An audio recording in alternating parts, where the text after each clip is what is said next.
Sois le bienvenu. On se retrouve aujourd'hui pour parler de la limite ponctuelle d'une suite de fonctions continues.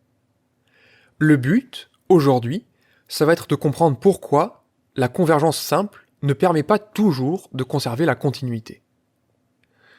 Dans l'émission précédente, un tableau pour comprendre numéro 54, on avait introduit un exemple d'une suite de fonctions. On avait pris dans un premier temps la fonction qui a x associé x, qui correspond à la représentation graphique en rouge, puis qui a x associé x carré, qui correspond à celle en bleu, puis à x associé x cube, etc. La courbe en vert ici correspondant à la fonction qui a x associé x puissance 10, et on avait considéré, ce qu'il se passait lorsque n tendait vers plus l'infini. Introduisons ça proprement. On considère aujourd'hui f la limite ponctuelle de la suite de fonctions fn, qui est donnée pour tout n par la fonction qui a x associé x puissance n. Et donc, qu'était-ce donc que cette limite ponctuelle, ou la limite qu'on obtient par convergence simple? C'est tout simplement la fonction qui a x associe la limite quand n tend vers plus l'infini de la suite fn de x. Donc ça, c'est ce qui est introduit très calmement dans l'émission mentionnée il y a quelques instants. Aujourd'hui, on se retrouve pour faire quelque chose de beaucoup plus artistique. On va essayer de démontrer l'assertion suivante. La fonction f est continue en 1. Mais cette assertion-là, elle est fausse. Mais je me dis qu'en y mettant assez de conviction, je parviendrai peut-être à quelque chose d'intéressant. Alors allons-y pour cette tentative vaine de démonstration. Dans un premier temps, je vais dire que les fonctions de la suite fn sont toutes polynomiales. Donc en particulier, elles sont continues, et elles sont continues en 1, le point qui nous intéresse aujourd'hui. Donc qu'est-ce que ça veut dire ? Ça veut dire que quel que soit n, quelle que soit la fonction de la suite, pour tout epsilon positif, il existe une certaine distance delta, telle que quel que soit x assez proche de 1, donc à distance O plus delta, on ait la distance entre fn de x et 1, qui soit O plus de epsilon. Et donc ce deuxième 1 ici, c'est tout simplement fn de 1. Fn de 1, ça vaut 1. Donc j'ai écrit ici la définition même de la continuité d'une fonction en un point. De plus, par définition de f comme limite ponctuelle, ou comme limite simple de la suite fn, je peux écrire la même chose que la dernière fois, la définition de la convergence simple. Ça veut dire que si je fixe x une abscisse entre 0 et 1, quel que soit epsilon positif, il existe un rang à partir duquel la distance entre fn de x et f de x est plus petite que epsilon. Donc voici pour les hypothèses.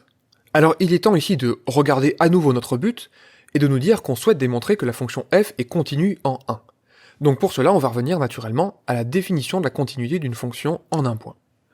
Donc pour cela, on va fixer epsilon strictement positif. Et notre but, ça va être de pouvoir utiliser les deux assertions au-dessus.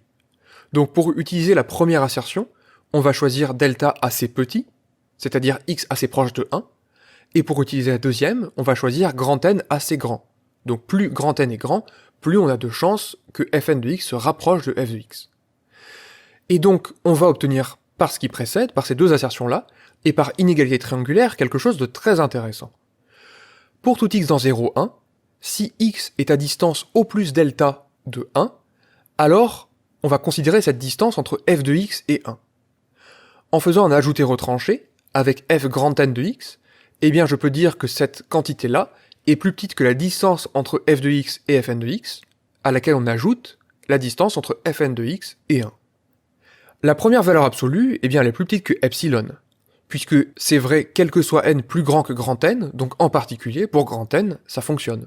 Donc j'ai une quantité ici qui est plus petite que epsilon.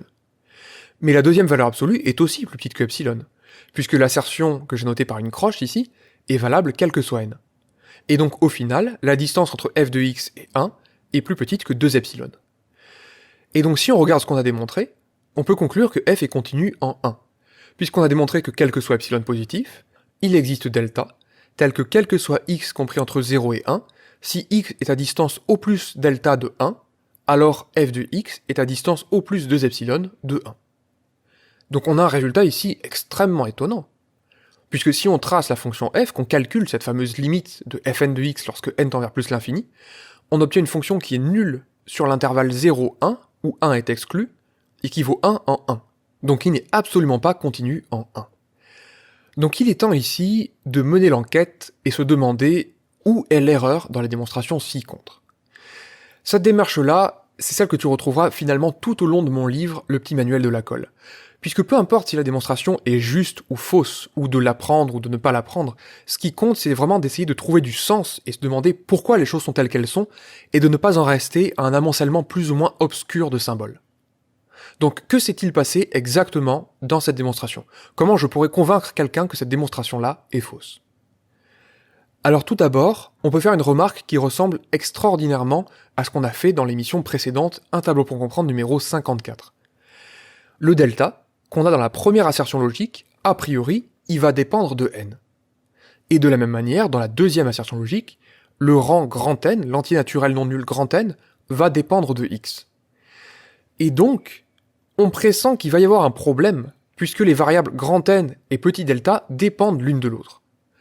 Pour voir ça, c'est assez simple, puisque si on fixe delta, on va fixer finalement les emplacements possibles pour x, puisqu'ils doivent être à distance au plus delta du nombre 1.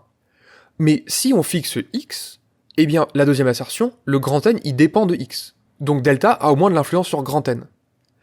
Sauf que si je veux que la première assertion, elle soit vraie pour grand N, eh bien on a vu que delta dépend de grand N. Donc en fait on voit qu'il y a un phénomène circulaire, que n dépend de delta et que delta dépend de n. Alors c'est pas parce que deux quantités dépendent l'une de l'autre que d'un seul coup toute la démonstration s'effondre. Donc on va chercher un peu plus à préciser quel est exactement le problème. Une deuxième chose qu'on peut se dire, c'est qu'il n'existe pas, a priori, de n qui permettrait de disposer de l'inégalité distance entre fn de x et f de x plus petit que delta. Cela pour tout x assez proche de 1. Parce que c'est ce qu'on utilise à la fin de la démonstration, mais a priori, il existe un rang qui dépend de x. Alors que moi je l'utilise pour tout x assez proche de 1. Donc a priori, j'ai pas le droit de faire ça. Mais ça ne veut pas dire pour autant que c'est faux. Il est possible que j'arrive à démontrer, par des moyens plus ou moins obscurs, qu'il existe bien un grand N qui permettrait de disposer de cette inégalité, et cela pour tout x. Mais en fait, c'est pas le cas. Et l'arnaque principale, peut-être que tu t'en doutais, elle réside dans la phrase « en choisissant delta assez petit et n assez grand ». Et en fait, c'est impossible de faire les deux en même temps. Alors pour ça, on va prendre un cas très pratique, ça va être epsilon égale 1 quart. On va essayer de démontrer l'assertion logique, la fin de la démonstration, pour epsilon égale 1 quart. On va dire que on souhaite à la fois deux choses. Si on souhaite que la valeur absolue de f de x moins f grand N de x soit plus petite que epsilon, en fait, en remplaçant ces quantités-là par leur valeur, pour x strictement plus petit que 1, ça veut exactement dire que la valeur absolue de x puissance grand N est plus petite que 1 quart. Mais de l'autre côté, on aimerait bien aussi que la valeur absolue de f grand N de x moins 1 soit plus petite que epsilon, et donc si je remplace f grand N de x par sa valeur, ça donne aussi que la valeur absolue de la différence entre x puissance grand N et 1 est plus petite que 1 quart. Et donc si je représente la chose géométriquement, je m'aperçois qu'il y a un problème. Puisque dire que x puissance grand N en valeur absolue est plus petite que 1 quart, ça veut dire qu'en fait il se situe entre 0 et 1 quart, puisque x est positif. Et de l'autre côté, dire qu'il a distance au plus 1 quart de 1, c'est dire qu'il est compris entre 3 quarts et 1, vu que x est un élément du segment 0, 1. Et donc finalement, notre pauvre x puissance grand N, il se trouve tiraillé entre deux endroits. D'un côté, il aimerait bien se situer entre 0 et 1 quart, auquel cas on aurait tendance à choisir un grand N plus grand, de manière à l'amener plus vite vers 0, mais de l'autre côté, s'il souhaite se trouver dans l'intervalle 3 quarts 1, eh bien on aimerait bien choisir x plus proche de 1, ce qui compenserait le fait qu'on ait choisi un n plus grand. Mais en fait on retrouve ce phénomène de tourner en rond, c'est-à-dire que si on choisit n plus grand, on se retrouvera peut-être compris entre 0 et 1 quart, mais on sera plus dans 3 quarts 1, et on pourrait essayer de choisir x plus proche de 1, auquel cas on quitterait l'intervalle 0-1 quart pour se retrouver dans l'intervalle 3 quarts 1. Donc de toute façon c'est impossible qu'un nombre se situe en même temps dans ces deux intervalles. Et ça démontre vraiment que la démonstration que j'ai fournie à gauche est fausse. Pour terminer, c'est vraiment ce phénomène-là, le fait qu'on ne veuille pas qu'une variable dépende de l'autre, qui va nous amener tout droit à la notion, qu'on verra très bientôt, de convergence uniforme. J'espère que cette émission t'a plu, je te souhaite une excellente journée, et je te dis à la prochaine.